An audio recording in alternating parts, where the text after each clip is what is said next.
Thanks for being here.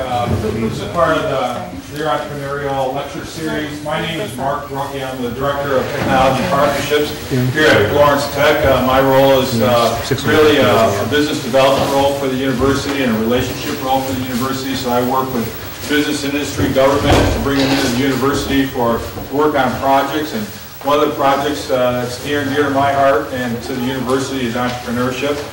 Today we have some folks here from Bizdom U. Bizdom is an entrepreneurial boot camp that teaches entrepreneurship and empowers its graduates to really start and develop and foster businesses in the city of Detroit, and is provided at no cost for those that are accepted into the program. Our speaker today is Ross Sanders. He's the Executive Director of Bizdom. He spent about 10 years with Rock Financial and Quicken Loans prior to joining Bizdom U, and prior to that, about 10 years in the insurance industry. And if I had to sum up Ross's experience, it's all about process improvements. And so he's a graduate of Michigan State and MSU. And so without any further ado, Ross Sanders. Thank you. I also want to introduce two other people that we have here with us today. One is Roger Williams and Chanel Scott are here today. They are students of Bizdom, so I'm going to give you a chance to talk with them after I do a little piece for you. So first of all, I want to thank you, Mark, for having me. I was excited to come here because I'm finding more and more that entrepreneurs really are not exclusive to business schools, that there are entrepreneurs in engineering programs and medical programs and some of these other disciplines. And so we're starting now at Bizdom to talk about Bizdom U outside of traditional business schools. And so that's why I asked Mark to come and talk to you today. Before we get started, just real quickly, how many of you have heard of Bizdom? One. That's it? Just one? How did you hear about us? Okay, thank you, Don. Appreciate that. That's surprising because we've had a lot of good media coverage. The Free Press did a piece on us a while ago. The News did a piece. Cranes did a couple of pieces on us. But I thought that CNN did a really good piece. It's they were here in June. It's a 90-second piece. And so I think what I'll do is I'll start this by showing you the CNN piece. They can introduce you to the program. They do it in a much snazzier way than I can. So I'll introduce you. I will play this clip for you, and then I'll fill you in on some details. Unfortunately, Detroit has been known more for its economic hardships than for its thriving small businesses. But now there's a chance for the city's budding entrepreneurs to get 2 years of free schooling to help turn that around. Jennifer Westhoven fills us in from New York. Hey, Jen. Hey, thanks for seeing. This is a story that really caught my eye because we've done so much reporting on the big three automakers, the thousands of layoffs, in some cases tens of thousands there, and the huge economic ripple effect that's had through the city of Detroit. It's just been crippling for them. To see a story like this where someone is really trying to do something to change that is really interesting, right? He owns the Cleveland Cavaliers. He also owns Quicken, so fellow money. And with that money, he started a nonprofit called Bizdom University. Now, last year it was pretty small, about 12 people, but they get to go to school for 2 years, all their room and board paid for, just about everything, where they get these ideas, all the skills, all the real on-the-ground know-how of how to start their own small business. And the only real rule here, their agreement is, the students, that they'll start that business inside Detroit city limits, right? So you get the idea. If their business works, that creates jobs, that creates growth, that can create more businesses in the area, right? And pretty soon, you can get sort of an effect where things are getting better.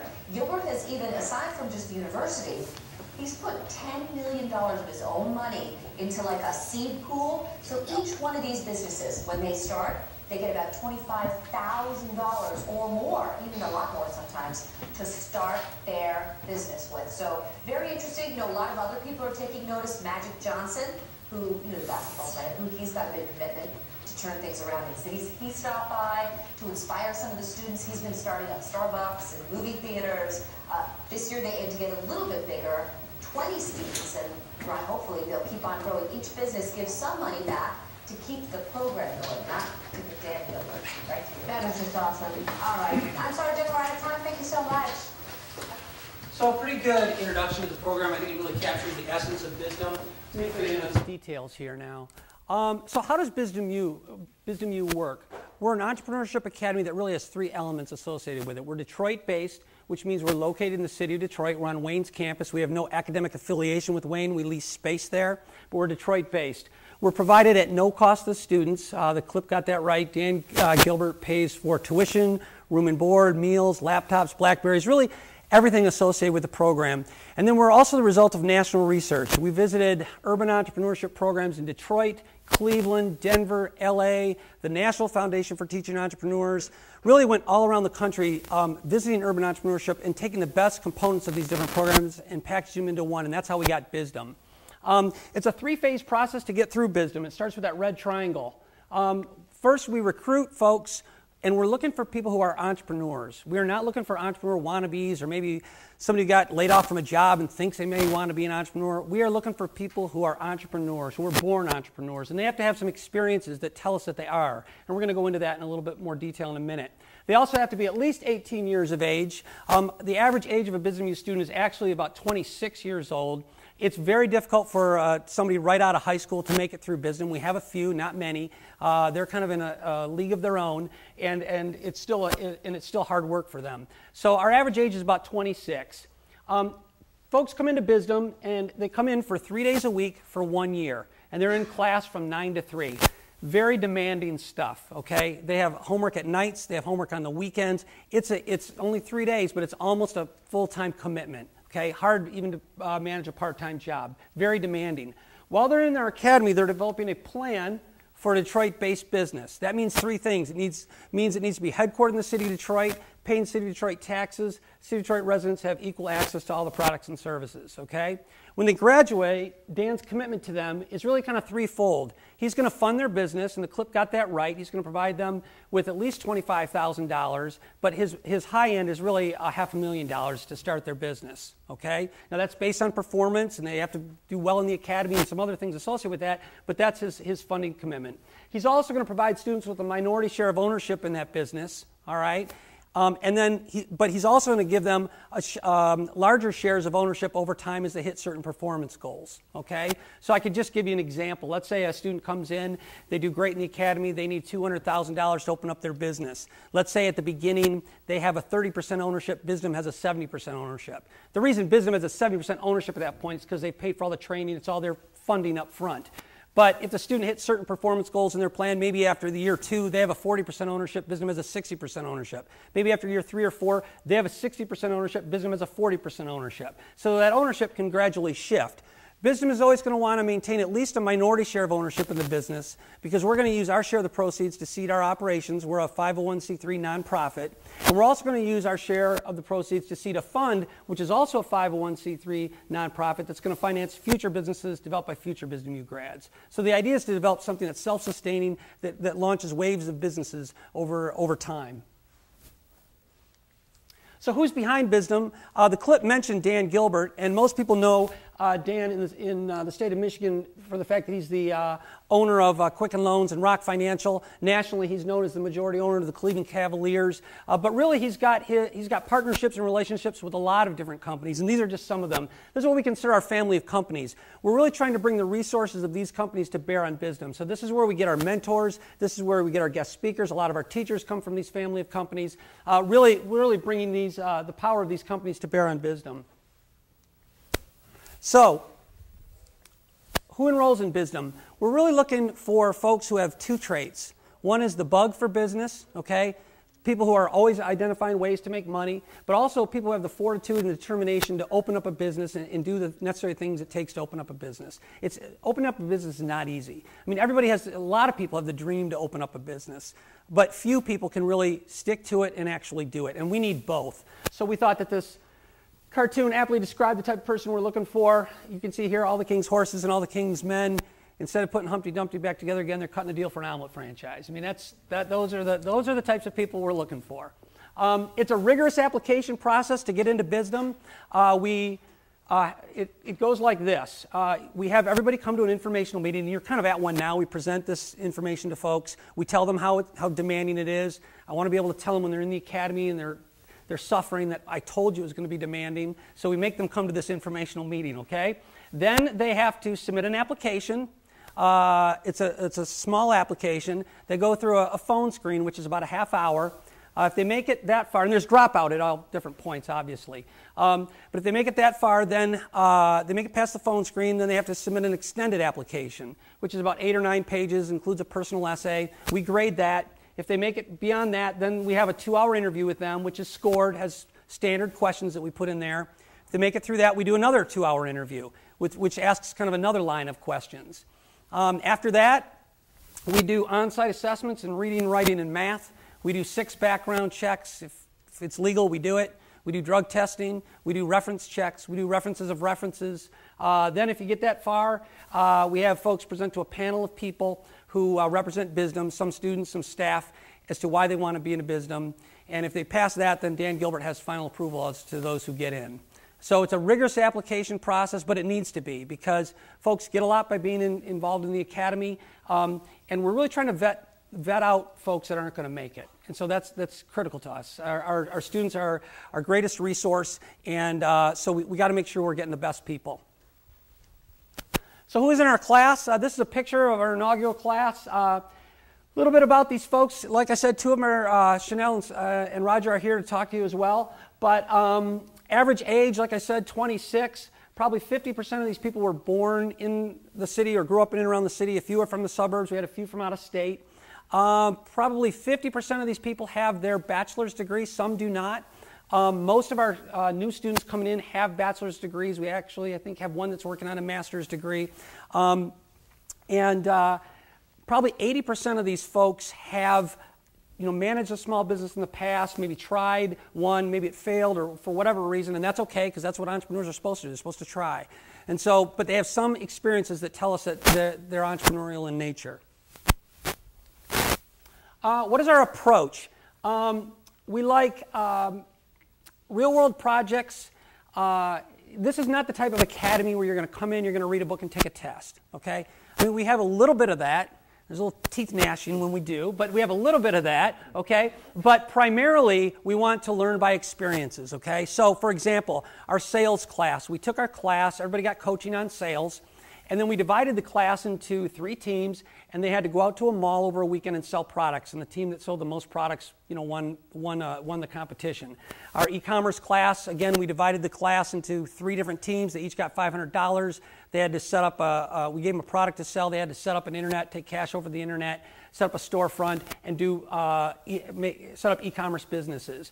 Our PR class, all our students got training.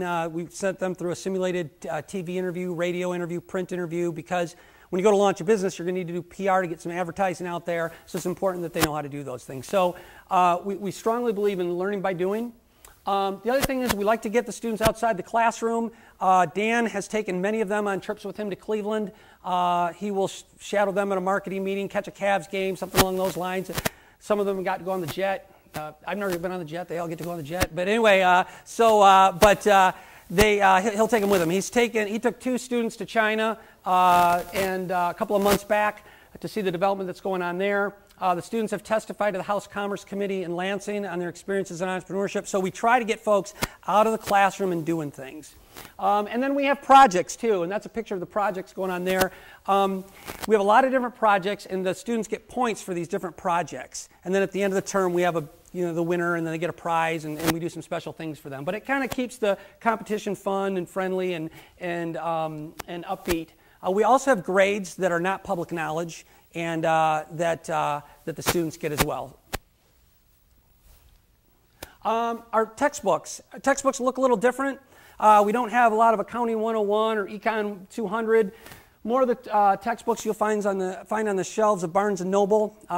These are just a couple of them. We have a Bizdom book club where the students have to come back, report on what they've read, why, formulate opinions on it, why they think that way. We only have 1 instructor to 16 students. So you got to come back and you have to have read the material. It's not somewhere you can just kind of sit in a lecture hall and not having done it and kind of wait a couple of weeks until you do the reading. It's something where you got to come in prepared and ready to discuss. Kind of like law school. So I've never been to law school, so I'm not sure that's the way it is, but the way I envision it. Anyway, we also are strong believers in mentorship. We do have a mentorship class. Our students get paired up with a mentor that they meet with 8 times over a 16-week period. Just trying to, again, bring people outside who are kind of doing it in the real business world to share their experiences. So we have some of our mentors here. This is Gail Perry Mason. She's the author of Girl, Make Your Money Grow, big in the investment community. This is Josh Linkner. He's the CEO of ePrize, a marketing firm in Pleasant Ridge. He's actually one of the firms that are considering moving downtown when Dan Gilbert moves the headquarters downtown. This is Craig Ehrlich, CEO of Star Treks. Bill Emerson, CEO of Quicken Loans, was one of our mentors. Nate Forbes at Somerset Mall was one of our mentors. So really trying to bring people out of the, from the business world into Bizdom to kind of share their experiences. We also like to have guest speakers. We've had some good ones. Magic was in June. The clip talked about that. The mayor was in to see the students in May. This is Dominic Pangborn. I don't know how many of you are familiar with Dominic Pangborn. Dominic is, how many of you know about Asian Village? Asian Village. Okay, it's on the waterfront. It's a collection of restaurants and shops on the waterfront. Dominic Pangborn is one of the major financiers behind Asian Village. He's also the CEO of Pangborn Designs. They do designs and they put them on ties and dishware and all sorts of things. Been a big-time Detroit-based entrepreneur for years. Very well known in the Detroit entrepreneurial community. Dave Bing was in the classroom as well. Anybody know who Dave Bing is? Outside of you, Don? Anybody else? Dave Bing is CEO of Bing Steel. He was also an 8-time NBA All-Star, big-time Piston. I'm old enough to watch Dave Bing play. Anyway, moving on. Our classroom, we like gizmos, gadgets, and high tech. So all of our students get a laptop. All of our students get Blackberries. We're constantly communicating on that stuff. When you get in the real business world, that's the way it is. So instead of waiting for people to graduate to provide those tools, we do it while they're in the academy. This is a picture of our classroom. This looks like 2 different classrooms, but it's actually the same one. The picture's just taken from a different angle. But you can tell we're strong believers in color. We like a lively environment. There's a lot of things we can do here. We have an interactive whiteboard in our class, so we can pull up the internet there. We have a phone in the classroom. We can make calls to businesses. This right here is an interactive, this is what we call our big board. This is where we display the results of our competitions and tally those points and track who is doing well on the big board in those competitions. We also provide a residential program. Dan Gilbert, again, pays for the room and board, the meals, everything associated with it. We also have a living stipend. So if somebody cannot live on campus, we do, maybe they got a mortgage to pay off, maybe they have a family or something that does not afford them to live on campus, we do provide a living stipend to the students as well. So believe it or not, this is a picture of the same room. You can just see Rena Willis has done a little bit more with her room than James Moore has with his, but you know, they all have, they can do with what they want with their rooms. The staff. This gentleman right here, his name is Dan Izzo. He is our training leader. Dan does 30% of the training himself. He recruits teachers for the other portions of the training. Dan's got an interesting background. He's been an entrepreneur himself. He graduated very high in his class at Loyola Law School, opened up his own law practice, was in that law practice for 8 years, had this interest in doing improv theater. So he opened up the Improv Inferno in Ann Arbor, which is a comedy club there, ran that for several years. So he's been an entrepreneur. He knows what it's like to put his money out there and work hard to accomplish things. He's also got education experience. He's taught corporate communications, and he's also from the entertainment world. We like the fact that he's from the entertainment world. He's actually trained several of the people at Saturday Night Live, knows several of them. But his job is to make the training fun and entertaining, and so people can really kind of laugh and learn at the same time. Our theme is kind of edutainment. That's what we're trying to accomplish, and so Dan makes it that way. This is Kim Delaney. Kim does all of the other things associated with the Academy. She does website development, student recruiting. She's a master's student at Wayne State University. She's also an entrepreneur and comes from within Quicken Loans. Again, we're trying to bring a lot of the culture of Quicken Loans. I don't know how many of you are familiar with Quicken Loans. They were rated, they've been rated top place to work for last 5 years, top 10 in the country the last 5 years by Fortune magazine. This year they were ranked number 2 Computer World ranked them #1 the past 2 years in a row, but it's a fun, kind of vibrant, energetic culture, and we're really trying to bring that to Bizdom. So I like to bring a lot of our staff came from within that culture, so they could bring that dynamic to the table. This is Amy Gill. We have a lot of real-world folks teaching our classes. So, for example, the head of finance taught our finance class. The head of finance at Quicken Loans taught our finance class. The head of our legal group taught our legal class. They may be experts at their field, but they don't always know how to transfer the knowledge. And so Amy works with them to be able to do that. So she creates a lot of the exercises, the workbooks, and things that are necessary for the classes. A few other folks is Michael Lewis. Michael's a part-time recruiter, comes from Western Michigan, is also an entrepreneur himself. And then there's myself. I've been with Dan Gilbert for about 12 years, working on different projects for him. I also have my master's in business and my bachelor's in business. And so I think I understand what the traditional programs are teaching, and what we're trying to do is cull out those things that are just specific to entrepreneurs and teach just those things. So that's what I bring to the table. So what do we want to achieve? We think our entrepreneurs get really 3 things. They get training, business funding, and a shot at business ownership. Bizdom Detroit gets a model that can exponentially grow and produce more and more businesses. And we're really trying to produce a community of people around Bizdom. We are not interested in people who want to come in, get their training, get their funding, pay back the fund, and move on. We want people who want to do all those things, but we also want people who are going to stick around, they're going to be mentors, they're going to be future instructors, and develop a community of people around Bizdom in the Detroit area. So that's a large part of our strategy. So what is next? We are recruiting for our June class, and that's the reason I'm here. We're looking for between 10 and 20 people to start in June. And we have brochures here that you can pick up. We also have some cards if you want us to send us you some information. We have cards you can fill out. But we're looking for 10 to 20. And so far we've received close to 100 applications now. There's probably 4 that have kind of moved through the process. We have, 4 more months or so to find the others. But we're looking real hard. We're advertising. We're meeting with folks like you. Every day we're doing stuff to recruit folks. So we want to get the best 10 to 20 people we can get. And I think those people, in conjunction with the people that we already have, are really going to be on the ground floor, something very cool, something very special in the future. So that's really all I got. One of the connect points that we had here was the work that you guys do on your senior projects. A lot of times I get calls in the office and the faculty come to me and say, all right, there's a great project here. Maybe we're considering a patent. Maybe we want to go and take this project forward. So we thought that there might be a nice connection between some of the student projects that you guys are doing and wanting to take them further and having this be an opportunity to do so.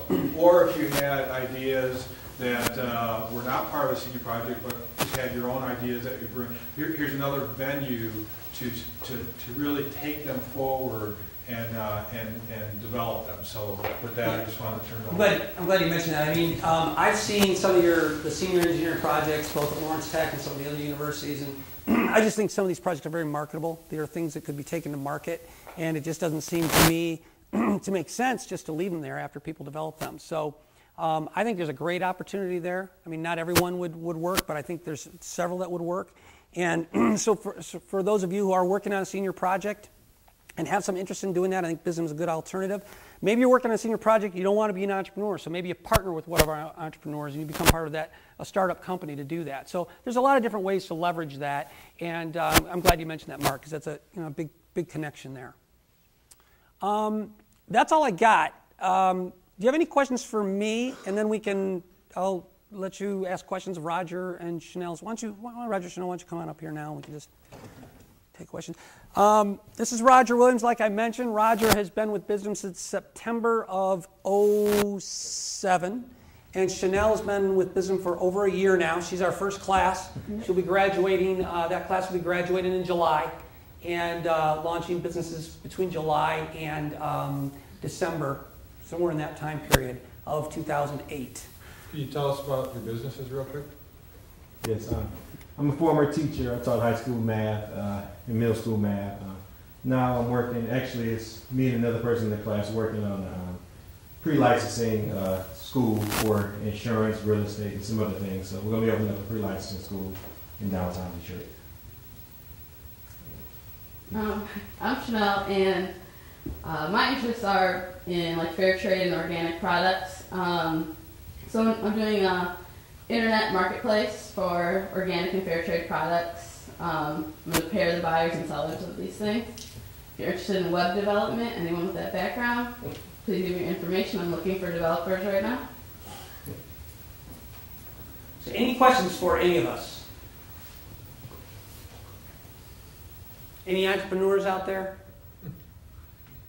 What was your, I mean, how did you find this application process, this rigorous application process? It wasn't as bad as it sounds. Like it's the phone screen, which took about a half hour, and then actually going into the interview, it's 2 hours, but it flies by because they're asking question after question after question. And, the whole process would take about 4 weeks from you coming in and filling out the first application to the time whether or not you're accepted. 45 weeks. So you had formal university training to become a teacher. Yes. Right? So how would you compare what you went through in a university setting to what you're going through now? So it's totally different. It's not like college. Like I said, a lot of the times you have a lot of group projects and outside the classroom. We only had 2 classes where it was actually lecture and test, and then wasn't too much lecture with the business law class. Like you said, Quicken Loans top lawyer came down. We basically had discussions every day of how to write contracts, negotiate contracts, and pretty much how not to get sued and how to do the right thing when it comes to legal matters. So it's a lot more practical than school. You don't get a lot of unnecessary information. Is this going to possibly expand in the future, or is it always going to be capped around like 20 or so students, like the top? That's a good question. For now, we want to keep it to 10 to 20. We want to do 1 a year. So we want to do a class in June, and then the next class that we'll launch will be the following June. We want to keep it small. We want to really develop people. I think sometimes the bigger you get, the less effective you are. So we want to keep it small, develop people. Once we do that, and we've got that mastered, or we feel we're comfortable enough that we've got it mastered, then the idea would be to expand it. A lot of interest in other urban areas as well. Had several folks from throughout the state come and visit us and wanting us to do a Bizdom maybe in their city or help them do a Bizdom in their city. There's been some interest in some other countries as well. We've had some interest in Israel and had some interest in India as well. So it's a model that can be scalable, but we're trying to master it now. Now we'll be starting our 3rd class, and once we think we've really got it down, then we're going to take it to a whole nother level. Could you tell us a little bit about the lessons you've learned and the journey that you've taken during the relatively short period of time? You could kind of summarize the journey that you've taken and the learning experiences that you've had. Mm-hmm. Well, I graduated from U of M in 2005, which was like moderately difficult for me, but coming to Bizdom, my graduate said it was a totally different experience, way more hands-on, and it's really focused on deliverables. If you don't do something, don't get anything done, are lazy, then you'll do bad. So it's different in that you have to be more focused and more driven for results than anything I've experienced before. My education background was very liberal arts. I studied communications and sociology. And so for me, my business mind and business savviness has grown 150%. So it's like taking all that experience and knowledge and really condensed it. And I've gotten to do incredible things. I was actually one of the students that went to China for the NBA China games back in November. Just learned things from really incredible business people that I just have never been able to learn, or at least not from those people in any other situation. How about yourself? I'll say for me, another big factor has been the networking as far as being in the program. You meet pretty much all the movers and shakers in the city, trade, and the state of Michigan. I met people from all throughout the governor's office to the other day with some of the city council members. Also, as far as the classes, like I taught I taught high school for 8 years, and I consider myself a pretty smart guy. But as I've gone through the business program, even though I started in September, it's a ton of stuff that I learned that I didn't know as far as the culture, how important the culture is of your business, and then just small accounting and business law things that I didn't know that we've learned through the program that will help me with my business.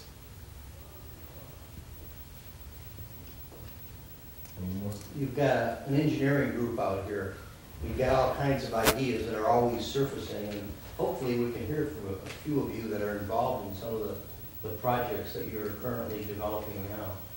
Sean had a question. Yeah, I have a question. When you came to this, did you already have an idea of pretty much what you wanted your business to be, or did you develop that idea at Bizdom University?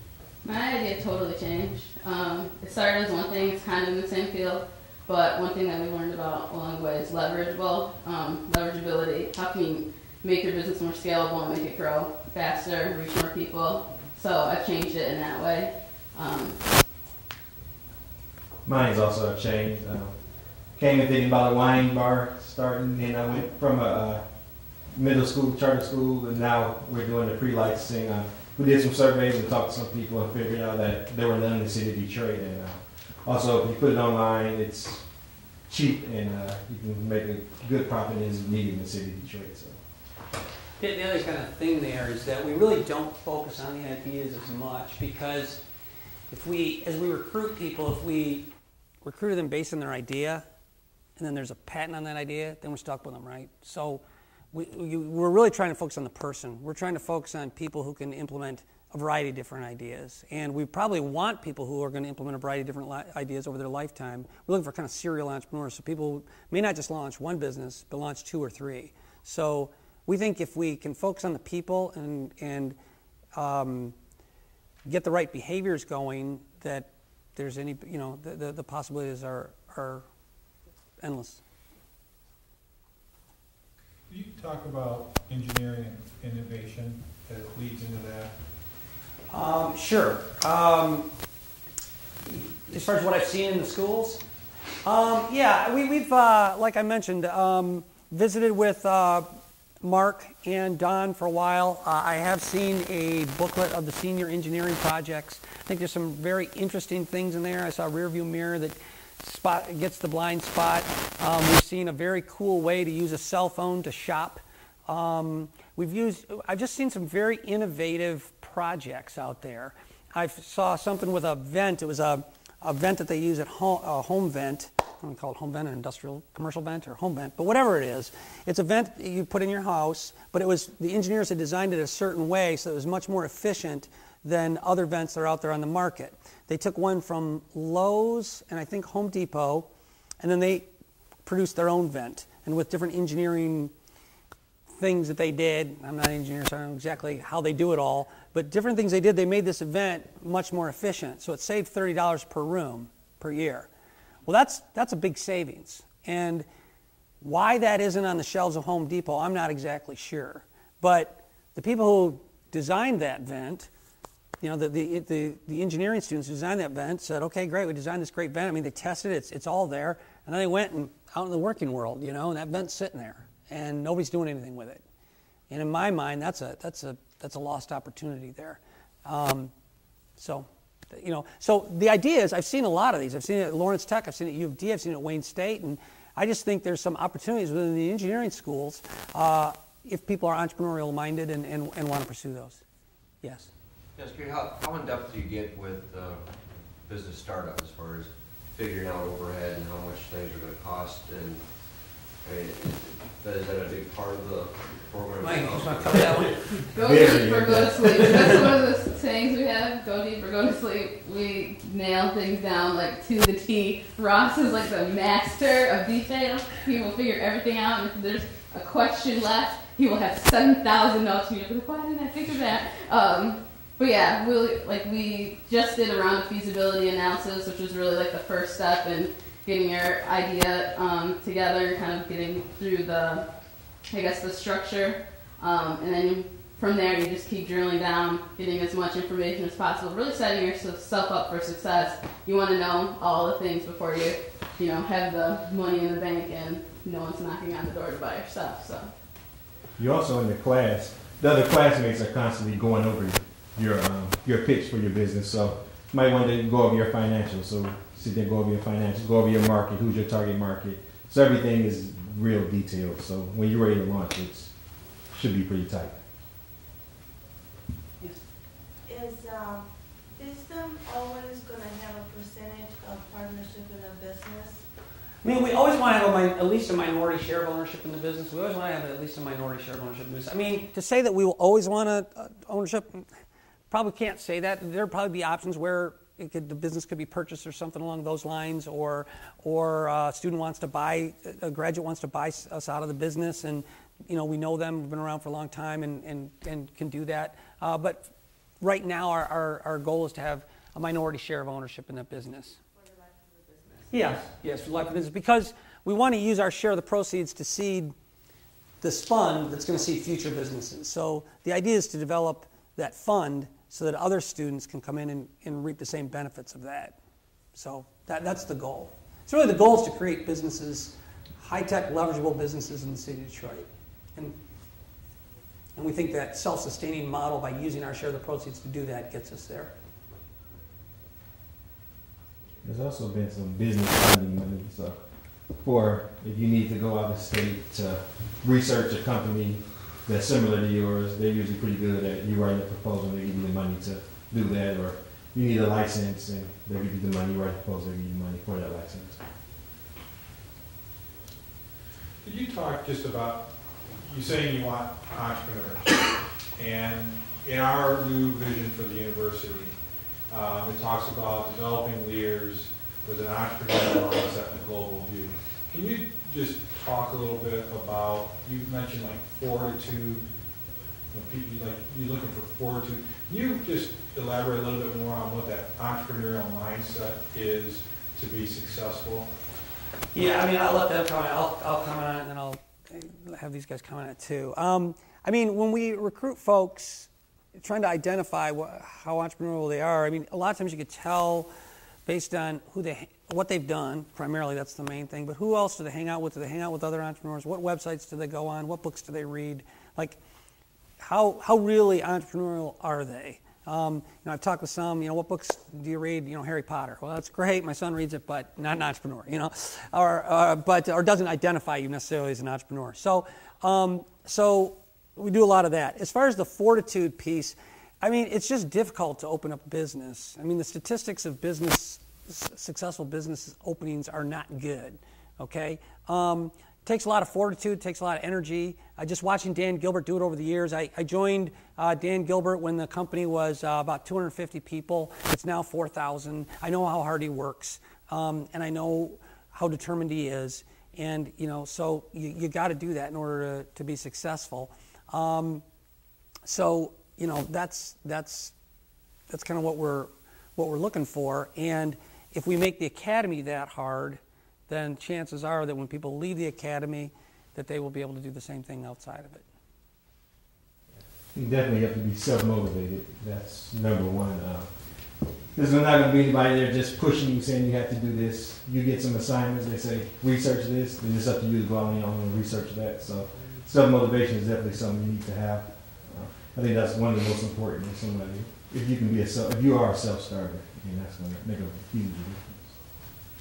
Yeah, I think the entrepreneurial mindset really starts with, like, if you're looking for opportunities, if you're someone who, realize that a product could be better and you think about why it could be better, how it could be better, and you think that you have the answer. I think if you're someone who constantly looks for opportunities and wants to find a better way to do things, then I think that's part of it.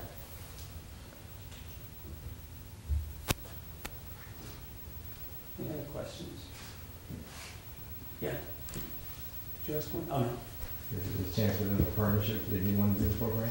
Yeah, I mean, like I said, there's opportunities. If you are not necessarily an entrepreneur, but have a great idea and you want to bring it to us, we can definitely accommodate that. You can maybe partner with somebody in the program, talk about that idea, and maybe work within a startup. You don't necessarily have to be the lead entrepreneur on that. Any other questions? All right. Well, thank you for having. Oh. Yeah, I just want to make sure you sign the attendance sheet. We have to know that you're here. It's up front. If you have not signed it, please do so. Okay. Thank you very much.